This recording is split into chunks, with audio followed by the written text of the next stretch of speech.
These days, the most competitive segment in the smartphone world is performance phones. Big batteries, great screens, flagship-level chips. When it comes to hardware, they pack in as much as possible. But when it comes to design, they cut corners wherever they can. At a glance, they all look the same, with hardly any distinguishing features. It wasn't until the design of the realme Neo8 was revealed that I finally felt like performance phone design had come back to life. That's right, this is the first realme Neo8 since the brand returned to the OPPO family, and it's also widely recognized as the most distinctive-looking performance gaming phone in recent times. Does the design look familiar? That's right, the entire design is an evolution from the realme Neo7 Turbo. Beneath the transparent back cover, the three-dimensional metallic visual texture details are still as rich as ever. But it's clearly more orderly now, without looking messy. The most ingenious part is this RGB awakening halo that extends from below the camera module. It can serve as a breathing light, a notification light, or even a highlight for in-game skills. It can be flashy or very understated.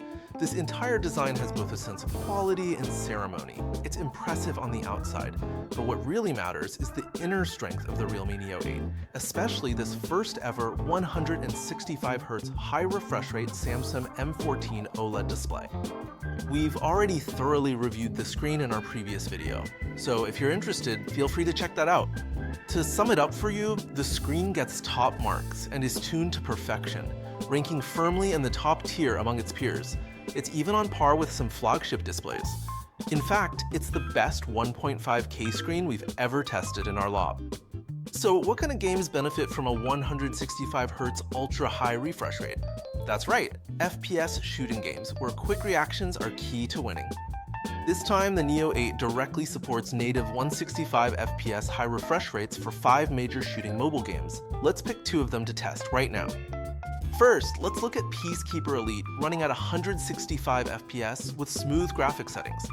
After one round, the average frame rate was 164.25 FPS, which is almost full frames. This silky smoothness with virtually no ghosting is something mobile games have never achieved before.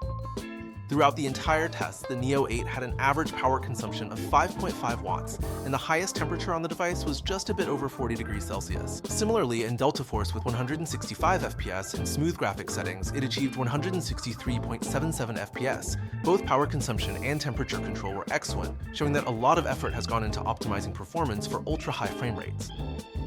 Honor of Kings natively supports 144 FPS, and with both the highest frame rate and highest graphic settings, it can maintain full frames. The device only gets as warm as body temperature at most, so it just feels slightly warm to the touch, and runs the game quite effortlessly. With a half hour of increased load, Genshin Impact in Natlan at 881p rendering maintains nearly full frames. Both power consumption and temperature control are quite good, so the pressure on performance management is still relatively low. For Honkai Star Rail, after half an hour at 770p rendering, the results are similar. The unavoidable frame drops during scene transitions remain, but they don't affect overall performance. The average is over 58 FPS with many people on screen, and the back of the device stays below 45 degrees Celsius. The performance is still quite impressive, and this is the basic standard you'd expect from the Snapdragon 865 chip. If the system's default performance tuning still doesn't satisfy you, or if you have your own preferences for performance scheduling, then open the Game Control Center, switch the performance to GT mode, and enter the Geek Performance panel. Without needing to root your device, you can fine-tune the hardware's performance release style. If you want more aggressive performance, slide to the right. If you prefer more stable temperature control, slide to the left. Hey, as for this magical switch below, I don't recommend most people touch it, but if you're handy and not satisfied with the default tuning and you want to control every bit of the SoC's performance output, then I suggest you give it a try. With the Dragon 8 array, you can adjust the upper limits of CPU and GPU performance as you wish. For now, you can only experience the thrill of dominating this SoC on the realme Neo8. The gaming fun on the Neo8 isn't limited to mobile games. Once you connect a controller, it can instantly transform into a mini PC handheld to play Steam games. Can you believe it? Before playing Steam games on Android, we also tried it on competitor tablets. On the phone side, with the realme Neo8, you don't need to manually install all kinds of translation plugins and configurations. You just need to log into your account, download and open it. Plus, they've specially optimized the UI, simplifying the originally complex Steam client interface. In the game library, Realme has also categorized games as smooth experience, playable, not yet supported, and unverified. It seems Realme intends to make PC handheld gaming a long-term feature. Currently, official tests have shown that at least over 50 Steam games are either smooth to play or at least runnable. Here we made a miscalculation: Hades 2, Tomb Raider 9, Megabunk, and Hollow Knight Silksong.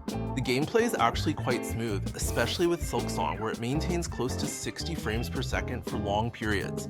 Plus, the aspect ratio, gameplay style, and game intensity make it really suitable to play on a phone with a controller. Even if you don't have a game controller, playing with the virtual keyboard on the screen doesn't feel awkward at all. Your game progress syncs directly with your Steam account, so when you log off on your computer and head out, you can pick up right where you left off on your phone. The experience is just unbeatable. Battery life is also one of the most competitive features in the current device market. This powerhouse uses an 8,000 mAh single-cell battery. With the Snapdragon 8 Gen 5 chip and a Samsung M14 equipped OLED panel, we ran a 5-hour battery life test, and after the whole session, there was still 61% battery left. For an 8,000 mAh battery, that's already quite impressive. With the remaining 61%, you can keep playing for another hour. 1 hour of Genshin Impact, Star Rail, and 58 minutes of PUBG. Then it finally shuts down when the battery runs out. As for charging, the Neo8 supports 80-watt fast charging. In our actual test, it charged from 1% to 35% in 15 minutes, surpassed 50% in 25 minutes, and took a total of 1 hour and 4 minutes to fully charge. With such a large battery, these results are within expectations. Besides its own fast charging, the Neo8 also supports public fast charging protocols like UFCS, PD, and PPS. So even if you borrow a charger while out, recharging will not be too slow. I didn't expect Realme to personally break the stereotype of performance phones being just QR code scanners this time. On the back of the Neo8, there's this rounded rectangular camera module featuring a 16mm ultra-wide lens and a 1/1.56-inch 24mm wide-angle main camera. Oh, and they've also added this new 80mm 3.5x periscope telephoto lens. At this price point, having it or not makes a world of difference. Let's look directly at the sample photos. The main camera performs quite well in well-lit daytime conditions. The details are sufficient, and there's nothing to complain about with the colors either. Night shots also look quite true to life, and the ultra-wide angle is more than enough for capturing large scenes in everyday situations. The key point is the addition of this 80mm 3.5x telephoto lens, which expands the versatility of the entire camera system, making it great for shooting distant cityscapes and landscapes. It's also excellent for street photography and capturing light and shadow at night. While the telephoto lens can't quite achieve macro-level close-ups, its focusing distance is already much more flexible than the iPhones. There's also telephoto portrait mode. All of these are bonus features for the positioning of the Realme Neo series. It can even let you, sitting in the last row of the classroom, clearly capture the courseware on the podium. Besides the telephoto lens, the peripheral specs of the Realme Neo8 have also been upgraded. Infrared, dual speakers, X-axis linear motor, 360-degree NFC. These are all standard features now.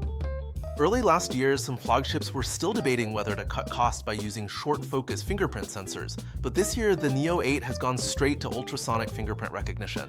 You can register your fingerprint just by swiping, and even if your hand slips, it can still unlock. Dust and water resistance with IP66, IP68, and even IP69 ratings are all maxed out. In terms of network, it features the Sky Signal Chip S1 and an eSports 5 antenna system, enhancing network stability for different scenarios and usage topics. There is also dual frequency GPS plus triple frequency, making Baidu navigation even more accurate.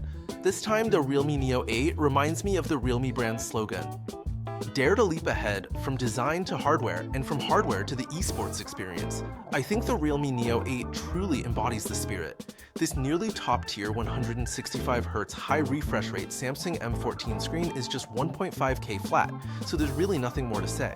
Oh, and there's also a highly recognizable design, featuring the industry's only geek performance panel. It has the convenient Steam Master Mode for apps, top-notch peripheral configurations wherever possible, and the only periscope telephoto lens in its class right now.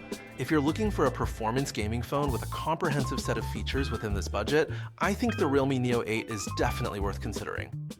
Especially now that it's recently joined the OPPO ecosystem, concerns about after-sales service for the brand have also been resolved. Alright, that wraps up this review of the Realme Neo8. If you found it helpful, feel free to follow, like, save, and share. This is Sharon. See you in the next episode.